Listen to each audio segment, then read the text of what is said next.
1 Samuel chapter 18. 1 Samuel.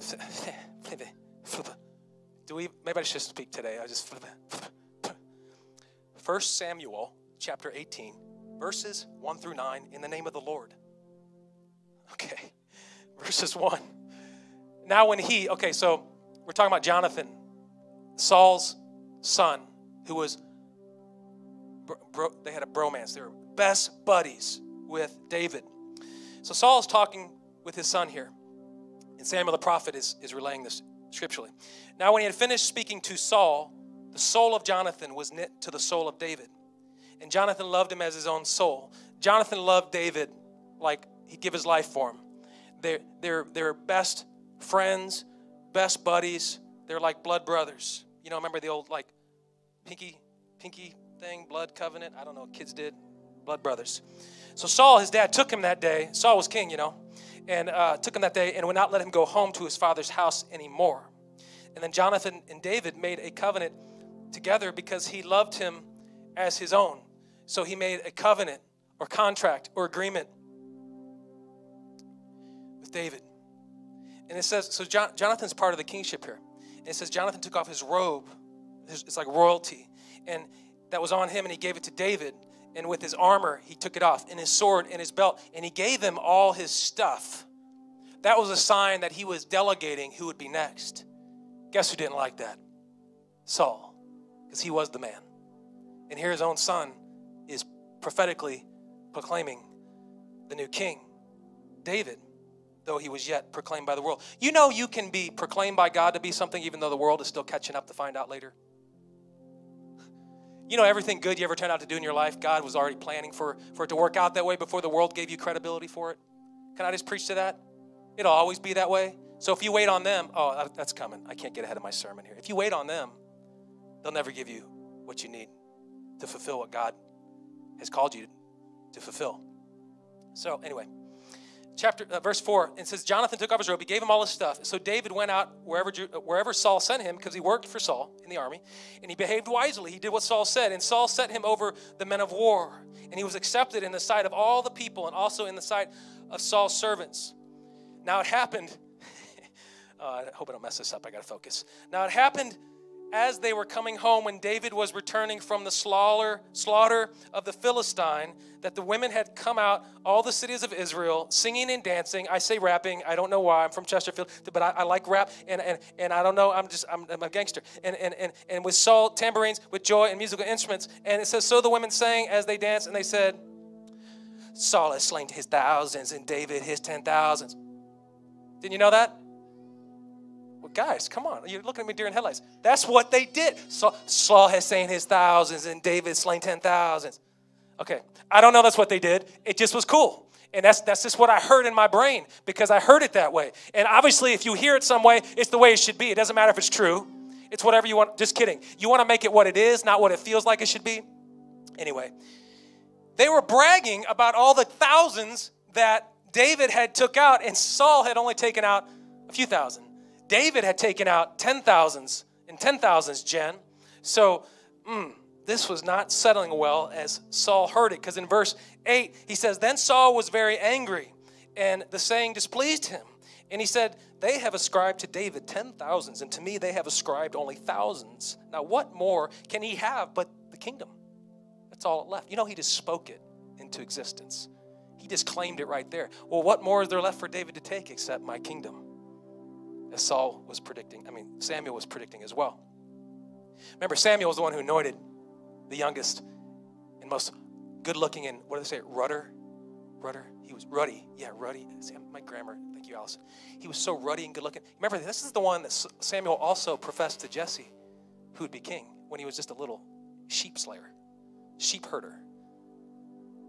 So, it's coming to fruition. So Saul eyed David from that day forward. Saul was not happy about this. He wanted to, what he kept doing is he kept putting David in war, but David didn't die. So then he was like, okay, I'm going to try again. I'll keep sticking David in positions that the world can take him out, but what God touches, the world can't take out.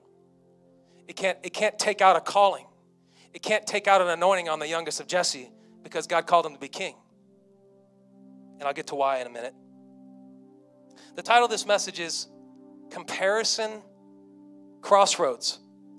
Comparison Crossroads. Look to your neighbor and say, oh, I really like that shirt. I got to have it. Well, it might be weird, not, if it what I'm saying.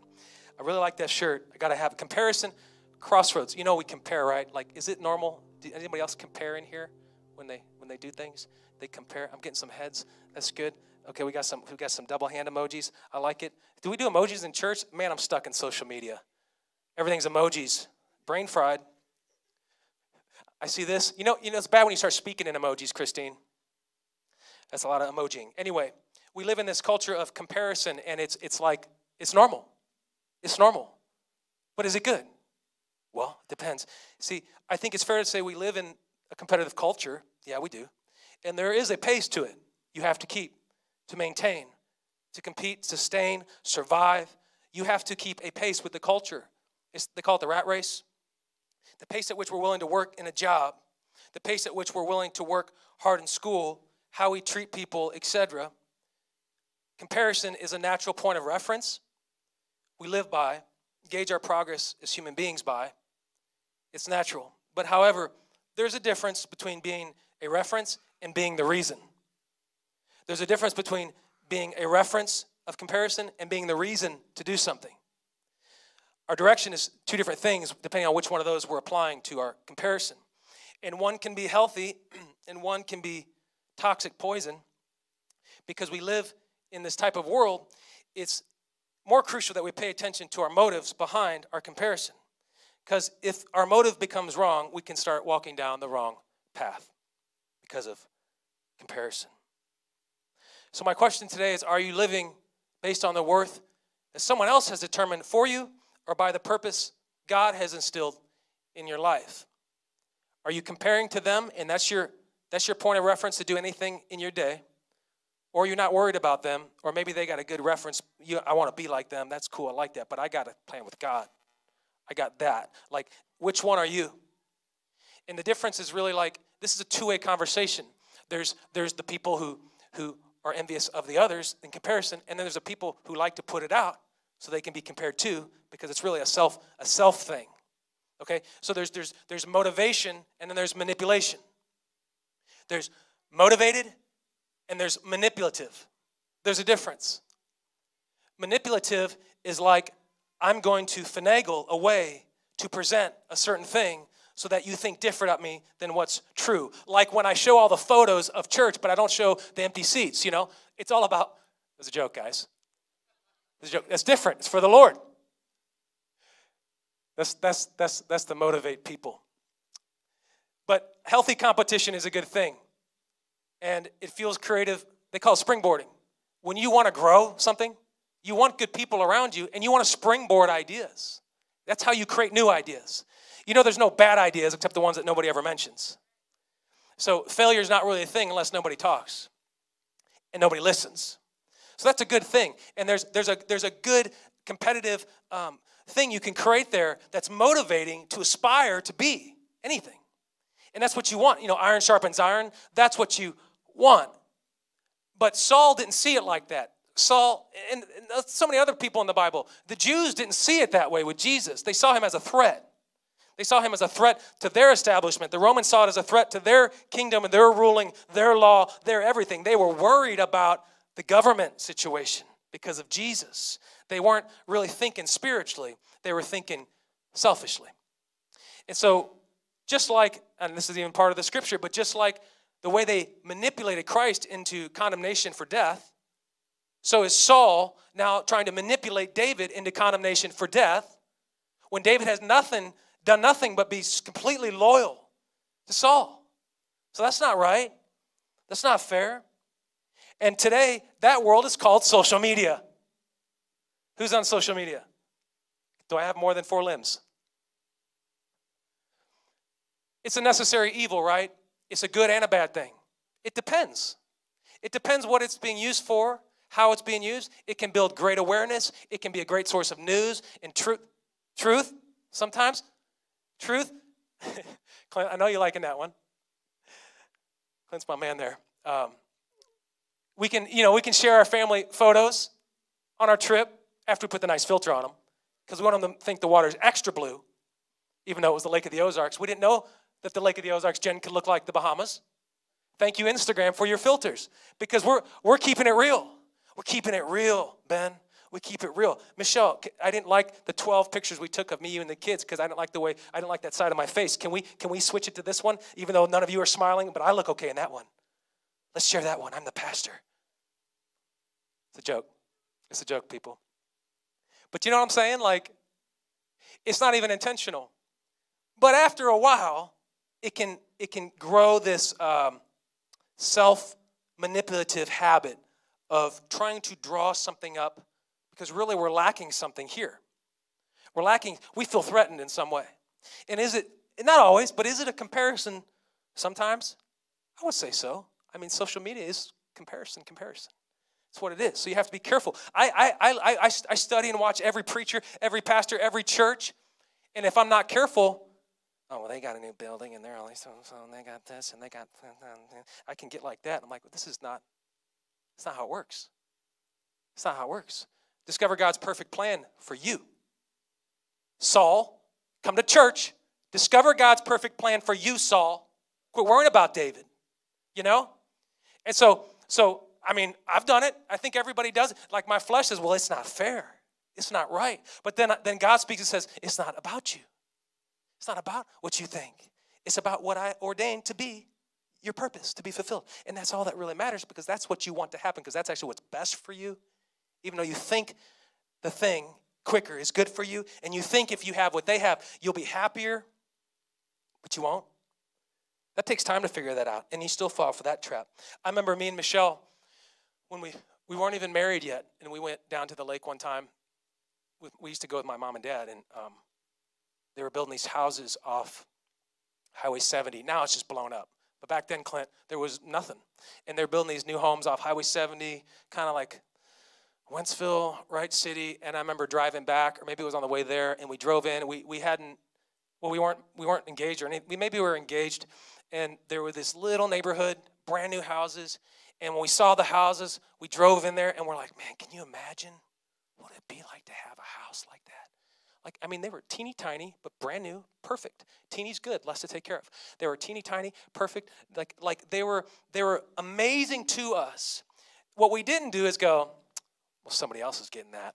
Why can't we have it? We didn't do that. We said, can you imagine if we work hard and we go after it and we stay faithful to God and really believe for the best and give life our best, we could have a house like with a door and like she lived in an apartment. I lived in mommy and daddy's basement, broke musician. And so that was the American dream, man. And so we didn't look at it in a manipulative way or an unfair way. We looked at it as a motivation to say, this is what you can have. This is what you can have if you work hard. I wrote a paper on my dad. This is totally a side thing. When I was a kid, I wrote a paper called The American Dream. And my dad grew up with nothing in the worst of worst places. And he worked hard. And I never forget that he worked. And I'm not saying every situation is the same. But what I'm saying is he taught us that if you work hard and you go at it with pure intentions, God will open the doors even when the world shuts them. And that's totally true. No one's going to stop you from progressing in God's purpose over your life except you because you doubt. You doubt. So don't doubt and don't be manipulative, be motivated. It's the American dream. It's alive, and you can have that too, Saul. You already have it, Saul. Count your blessings, Saul. Quit worrying about David, Saul, because you got more than you can handle. You know how many DVDs you haven't opened, Saul? Come on, Saul. Relax. Go have a mocha, Saul. This is a good one right here. I hope this doesn't hurt too much. It would never happen here in this church, but if someone succeeding bothers you, that's a problem. That's a problem. If someone else succeeding bothers you and you get irritated, I mean, I've done it. I can't face myself because that one turns too. If that bothers you, that's a problem. That's manipulative. You see, that's not motivated. That's manipulative. It's not healthy no more. Now it's strife. Now it's envy. Now it's toxic. Now it's not healthy to me, Jen, because I'm starting to crumble as a person and become someone different than God wanted me to be because of somebody else succeeding. Real love lifts people up. I know there's so many people in here, and whenever any of them succeeds, we lift each other up. When Nate gets a victory in something, we lift him up. When Mike gets a victory in something, Christine, we lift him up. When Jen gets a victory, we lift them up because we want to see them win. We want to see them win. Did you know you can't win if your neighbor doesn't and you're in something together? You can't be a house divided. So we want to win. And so what's so cool about our church, because we're already winning, like if we take that into the world, what will people think? Well, they didn't judge me, and they were actually glad that I did well, and they wanted me to get the promotion, and they wanted me to do well, and they wanted to see the best that God had in store for me. I'm not familiar with that because I live in a culture that's all about me, me, me. And so I'm not used to even feeling love. I'm used to being cursed for sharing the news. But God's children are different. They don't curse it, they bless it. They bless their enemies. Even when they hate on you, you're supposed to bless and love your enemies. That's what Jesus said. Bless those who curse you. It's hard to do. Even in the car, he says. You're not supposed to just bless them when you're face to face. You're supposed to do it in the car when they cut you off. Oh, snap. Been there years and years ago. Years ago. But are you motivated or triggered by manipulation? Does anybody else hear crickets? It's better than Finding Nemo that time. We were praying and Finding Nemo under the sea or something like that. No devil. Anyway, I can deal with the crickets. It's nice. It's like a spa clock. But what happens is when we start turning in our motivation into a manipulative self thing, we become envious. And guess what we start doing? We start dogging the person. To them? No. To someone else. You know what the Bible calls that? Gossip. Talebearers. Anybody know what a talebearer is? It's a gossip. That's what the Bible calls a gossip. So that's what we do. We start telling everybody why can you believe she has that boyfriend? And can you believe that she just got that new ring and all these things? And can you believe he did this? And can you believe he looks that good? He's got a six-pack and you don't. Can you believe like he's dedicated and he just lives in the gym? I don't have time for that. That was when it used to get me. I used to get really bothered because I never looked like them. But I had to get real with myself and say, you know what? They dedicate more time to it. It's not that I'm not capable. It's just what they do. But guess what? I got gifts too. I don't need to worry about what they have. That's their gift. And that's a good thing. So when you have that mental shift in your brain, it's called becoming wise, discerning, sanctification. All these things, you're growing in your understanding of how God works with people and through you and for you and changes you. You won't turn into Saul. Because what happened to Saul is he got the it's not fair syndrome. It's not fair. You start doing this long enough, you'll start saying, it's not fair, and we'll start telling ourselves why it's not fair. Well, we're the middle child. Let's do something about it. It's not fair. Quit crippling yourself because of an excuse for somebody else that did something to you. Do something about it. You don't want to do that? Then go do something. You have a choice. Well, I have a situation. Okay, understandably. But can you say God cannot bless the situation? Do you believe God? That God can make it better? Do you believe God will if you seek diligently after God's own heart? Like, you know who did that? David. But we want the prize of David without being David and going after God's own heart. So it's easier to stay Saul and say it's just not fair. And so we get that it's not fair, and it gets ugly. It gets so ugly. Back to social media. Has it not gotten ugly? Like there's some really good conversations happen right now on social media. And there's also some nasty, ugly ones. There's both. There's both. It can be good and it can be bad. There's a line you got to draw. It can be good. It can be bad. Is it getting ugly? Is it changing the course of what I intended for it to do? Is my mission shifting because it got ugly? Because I got caught up in the emotion of it and I forgot what I was doing anyway because I was angry? That's not what we want. The best way to stay calculated is to stay focused. When something stirs you, you got to focus. Because if you let your emotion take over, you don't know what can happen. It can get ugly. It's not fair. It's not fair. It's not fair. Well, they had a good upbringing. It's not fair. Well, yes, you know what? It's not fair, but it's not about being fair. It's about overcoming adversity. It's about overcoming it, because this part may not be fair in comparison to what your situation, but you got something they don't. So now it's not fair the other direction. That can go all across the lines here. So you can't compare, and you got to get to a point where you're at a comparison's crossroads. Because my worth is not based on somebody else's success story. My worth is not based on somebody else's success story. Oh, this is the best. Does anybody ever have this happen? Like, we can get close enough to keep picking parts out of the good thing that we're envious of, but we're not supporting them. We don't want them to know about it. I think they call that unfollow on Facebook. I don't want to defriend them. What would they think of me?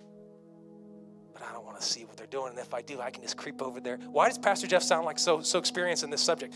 So I can just creep over there and I can pull out the good nuggets, but then I can create it as my own. And then I can do what they're doing, and I can put out a video too, and I can do something, and I can get a nice microphone, and I can buy this, and I can do all these things. But where are they in the conversation? Guess where they are? They're crickets in the back of the theater. Okay? Why are you in the valley when we're climbing up the mountain? Who's getting on the mountain? They'll keep telling you why you should stay in the valley. Well, it's really steep. There's a storm coming. You sure you got enough tents, David? I think you should just stay in the valley with me. Why he's Googling, how do I climb the mountain? How do I climb the mountain on the side? I'm Googling how to climb the mountain. You see, that's not a good thing. That's not healthy. That's keeping them close enough to rob them of what you wish you had instead of going and doing your own thing. Because you have a thing God called you to do. Discover God's perfect plan made just for you. I can't preach it enough. That's why it is our vision statement, because it's everything. It's everything. And it's not, I know this is kind of humorous, this whole conversation, but it's not even intentional by most of us. It's subconscious. We do it and we don't even know it. Man, if I had a tape recorder and playing back some of the stuff I've said, I'd go, wow, I didn't know I said that, Jen. I would never say that. Oh, yeah, beep. You know? Like, maybe that's a good thing. Maybe we need to check ourselves once in a while. Hypothetically. It could be subconscious. And envy can take over what was motivating and make it manipulative. So how do we fix it? Purpose. God's purpose. God's purpose fixes it. God's purpose gets you there. What they have doesn't. In fact, what they have may stop you from getting there. Because it's getting ugly, because you're worried about them, and God's saying, I'm over here. I'm calling you over here. You step by step. You're not stepping. You're worrying. You know, the devil, if he can get you to dwell long enough on what somebody else has done or the past or all these things, you know what you quit doing? Moving forward for God. That's what you quit doing. So you have to make a conscious decision and say, I'm not going to let it hold me back.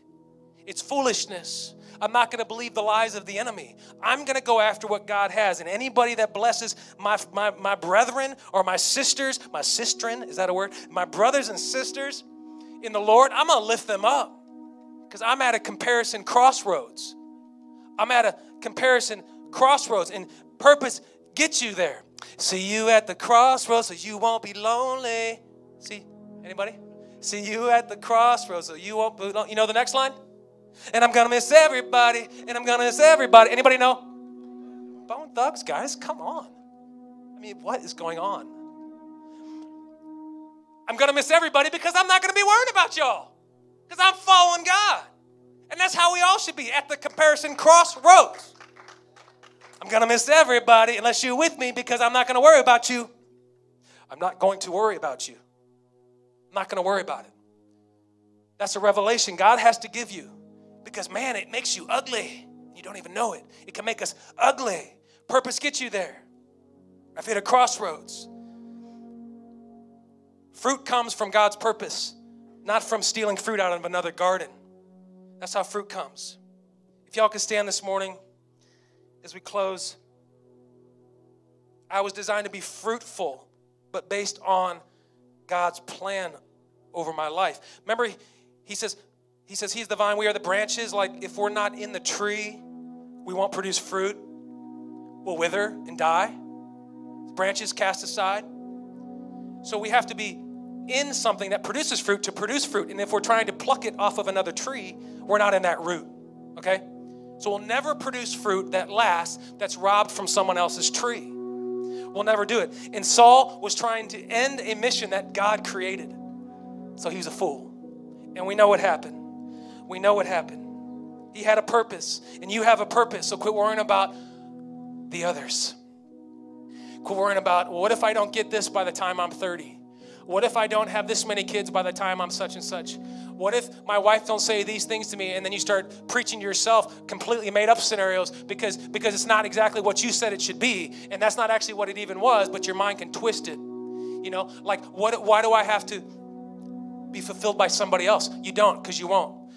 You'll be fulfilled by the calling of your life. It's the only way you get there, and that's purpose. My worth is not comparable to someone else's success story. And their success story might be not a success story for you. If you try to take it right now, if you try to take their success story right now, you might crash and burn with it because it was not meant for you. And you're not ready to handle that. And maybe you are, but God had something different. And maybe it's so much different than what you even think it's going to be. You don't even know what you're asking for. You don't know what you're asking for. You don't know what goes behind it. You don't know what goes behind it. So when it looks good to pluck it off the shelf of the spiritual Amazon and you think, I'm going to take it, that's what I want. Maybe you don't know what you're asking for because you don't want that. Because maybe you don't know what comes along with that. And God has to prune you and season you so you can handle that. And if you took it now, you're going to waste the provision He gave you. Amen. Your plan from God. That's how it works. God needs your gifts. God needs your gifts so He can pull out your potential. Without your gift, you can't exercise your potential. Good leaders pull potential out of people. They don't boss them around. It takes someone to believe, someone to recognize, someone to motivate, and then someone to say, yes, I can do that. Let them try it, pull it out, and then God says, there you go. Let me give the increase. That's how you do it. That's how it grows. You've got, everybody say this together. Say, I've got my own success story. One more time. I've got my own success story, Brooklyn. It's your own success story, Clint. It's your own success story. It's nobody else's, and no one can take it from you if they tried because God meant it to be just for you. So don't forget that. And I want to end with one little quick story before we praise and worship. It's the simple things that actually bring the joy. Things you can't compare if you wanted to. You know, the things money can't buy, like all those things. And the other night, I was like having a rough day. And Chloe, you know when they're little, they don't see your issues, but they get a little older and they start picking up on it. And then you're like, they see that I'm hurting, or they see that I'm upset about something, or they see that I'm happy. Like they start Paul parodying it, and I was bothered by something. It was really stupid, and I was tired and I was upset, and I was doing something, and I said, I'm just gonna go to sleep, you know. And she says, night, Dad, I hope you sleep good. And it sounds silly, right? But she thought, hey, Dad, I hope you sleep good. She saw something I needed, and I didn't think she could see it. So that actually bothered me. Because I got to smile more. And I'm just saying, those are the things that actually bring fulfillment.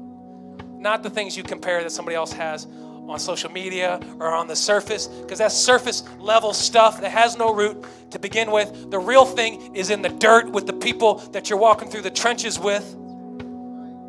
The real joy is the ones that seen you suffer and hug you, that love you when you're down, that lift you when you're hurt, that want you to rekindle the fire, that want you to remember what God has. They're there to lift you up, and that's what we do to each other. We lift each other up. Let's pray. God, we're so thankful that we get to be in a house that can exalt your name freely without persecution, without death, without being hung upside down on a cross, without being fed to lions, God, like all the apostles. Like we don't have to face that. We have a free gift and a privilege to worship you in this house today, God. And so when we get so complacent and so superficial, God, that we forget what we have, we know it can be dangerous. So God, we pray that we get rid of that Saul mindset, and we remember what you did to David, that you can do that to us, that we want to be after your own heart, God. We don't want to be after our neighbor. We don't want to covet our neighbor We don't want to covet what they have. We want to go after what you have for us because that's the only thing that will last. That's the only thing that will take away the stress. That's the only thing that will take away the pain. That's the only thing that can heal me.